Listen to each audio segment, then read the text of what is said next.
अपघाताच्या संदर्भातील आता एक मोठी बातमी समोर येते। अपघाताआधी संकेत बावनकुळेनं हॉटेलमध्ये बीफ खाल्ल्याचा खळबळजनक आरोप संजय राऊतांनी केलाय।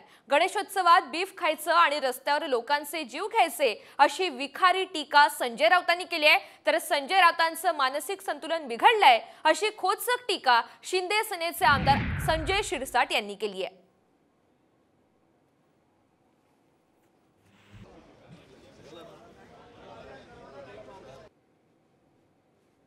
हे आम्हाला हिंदुत्व शिकवतात।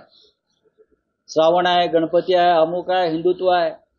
त्याच्यामध्ये बीफ कटलेट भी उसने खाया है। ये लोगों ने, हिंदुत्ववादी लोग हैं, हमको सिखाते हैं सबको, और सबको क्या बोलता है, मॉब लिंचिंग करते हैं। किसी के पास बीफ मिला, किसी के पास ये मिला, लेकिन वो बिल में बीफ कटलेट का भी ऑर्डर है, उसका भी पैसा, त्याचे पण पैसे दिलेले आहेत। बिल पेड केला आहे, पोलिसांनी जप्त केलेले ते बिल आहे। बावनकुळेचा मुलगा त्या हॉटेलमध्ये काय खात होता, काय नाही, हे त्यांना काय करायचं, काय आरोप करताना थोडं डोकं, या संजय राऊतचं मुळात मानसिक संतुलन बिघडलेला माणूस आहे।